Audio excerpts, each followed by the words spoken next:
নেতা হওয়া কি অতই সোজা? মমতা অভিষেককে জেতানো পিকে নিজের গড়েই কিন্তু হেরে গেলেন।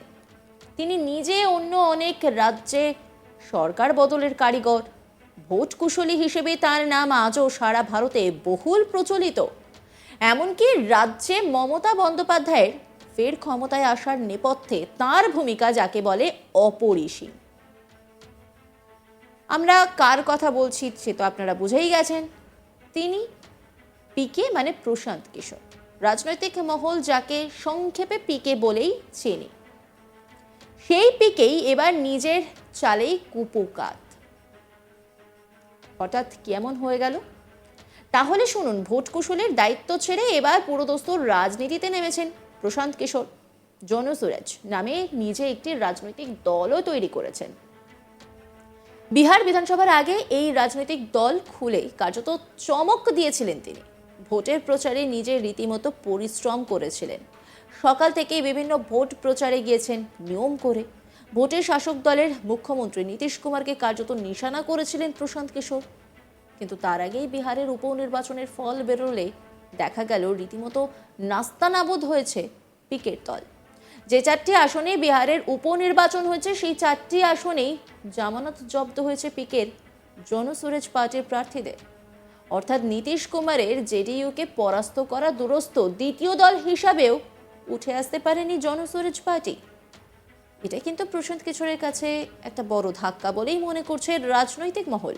কারণ 2025-এ বিহারে বিধানসভা ভোটের আগে বিহারের 4 আসনে উপনির্বাচন ছিল। পিকের দলের কাছে এটা সেমিফাইনাল বলাই চলে, কিন্তু সেই সেমিফাইনালে পিকে সফল হতে পারলেন না।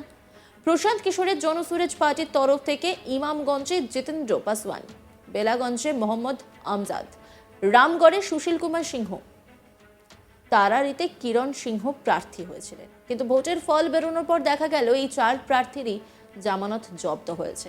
পিকে বলেছিলেন তিনি নাকি রাজনীতির ময়দানে নামলে নীতিশ কুমারের জেডিইউ 20টির বেশি আসন পাবে না।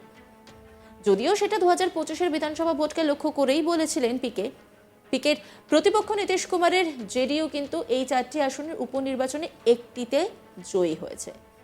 পিকের যুক্তি ছিল তিনি যদি অন্য দলকে জেতাতে পারেন তাহলে কেন নিজে রাজনৈতিক দল খুলে জিততে পারবেন না। কিন্তু ভোটের ফল বেরোলে দেখা যায় একটি আসনেও জিততে পারলেন না পিকের দলের প্রার্থীরা।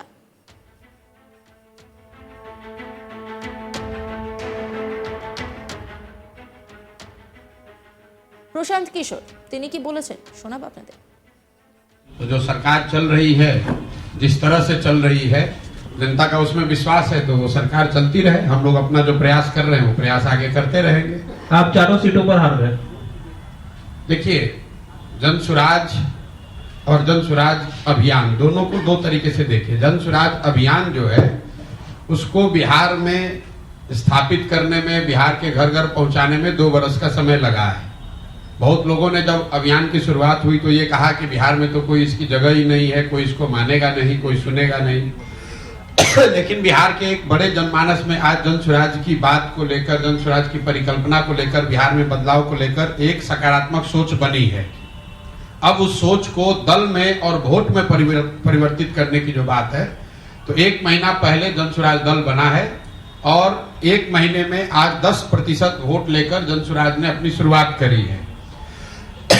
आपको जस्ट कॉन्टेक्स्ट के लिए बता दूं, मैं ये नहीं कह रहा हूं कि 10% वोट बहुत बड़ा वोट होता है, लेकिन बिहार में भाजपा यहाँ देश की सबसे बड़ी पार्टी है, उसको 21% वोट है। पिछले विधानसभा में भाजपा को 19.6% वोट था। राजद को 20% वोट मिला है, जदयू को 11% वोट मिला है, जनसुराज को 10% वोट मिला है। और इससे बहुत बेहतर हो सकता था, लेकिन जनसुराज दल 1 महीना पुराना है, सिंबल 10 दिन पुराना है, कैंडिडेट नए हैं और उन क्षेत्रों में चुनाव हुआ है जहां पर जनसुराज की पदयात्रा नहीं हुई है, जनसुराज पार्टी का कोई संगठन नहीं है।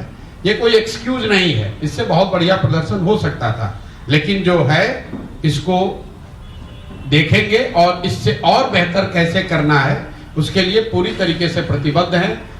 10% आया है, अगर 1% भी आता तो भी हमारे अपने प्रयास में, हमारे कमिटमेंट में बिहार को सुधारने के जज्बे में उसमें 1% की भी कमी नहीं आने वाली है। आपको ऐसा लग रहा है कि 10% आया, कौन चुनाव जीता कौन हारा, अगर 10 बरस भी लगेगा तो भी प्रशांत किशोर जन स्वराज के इस अभियान से पीछे हटने वाले नहीं हैं।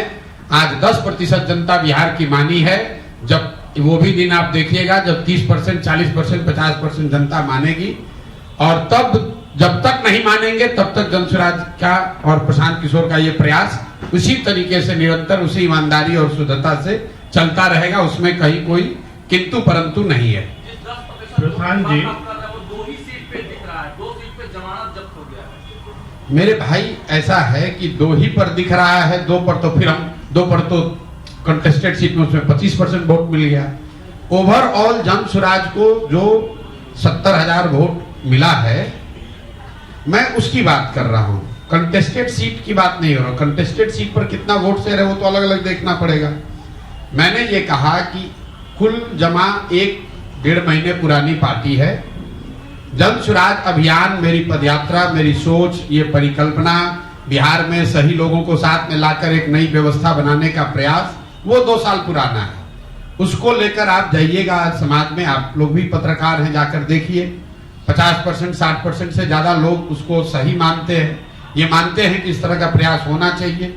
जो बात जन स्वराज में हम लोग कर रहे हैं उसको बेहतर बताते हैं, लेकिन उस सोच को समझना, उसको एप्रिसिएट करना और उसके आधार पर वोट करना, दोनों 2 बात है। वोट तब होगा जब दल की उस तरह की संगठन की व्यवस्था होगी, और जो लोग जन स्वराज के परिकल्पना से प्रभावित हैं या जुड़े हैं, उस सोच से जुड़कर वो वोट भी करें। उसके लिए और बेहतर प्रयास करने की जरूरत है। और इसको अगर मैं समअप करूं तो ये दल की ओर से मेरी जिम्मेवारी है कि दल को सफलता मिले। मेरे अकेले की जिम्मेवारी नहीं है, लेकिन अगुवा होने के नाते मेरी जिम्मेवारी है, तो मैं उसकी जिम्मेवारी ले रहा हूं। अगर 10% वोट आया है तो वो अपेक्षा से कम है, उसकी जिम्मेवारी प्रशांत किशोर की है। इस 10 को 40 करने की जिम्मेवारी भी प्रशांत किशोर की है। ये बात मैं आपको बता रहा हूं कि उसके लिए मैं पूरी तरीके से प्रतिबद्ध हूं। मैं एक कदम भी पीछे हटने वाला नहीं हूं। ये 1 बरस में हो या 5 बरस में हो। एक और अंतिम बात, लोकतंत्र में अभी आपने साथ में किसी ने पूछा महाराष्ट्र और झारखंड का। अभी महाराष्ट्र में जो कांग्रेस, एनसीपी और उद्धव जी की जिस शिवसेना ने भाजपा गठबंधन को 6 महीना पहले धूल चटा दिया था, आज उसी शरद पवार जी की पार्टी को 9 सीट मिला है, कांग्रेस को 12-15 सीट मिला है। तो लोग, और जो भाजपा झारखंड में एक तरफा जीत कराई थी। नजर राखुन आज तक बांगलार ইউটিউব স্ট্রিমিং এ।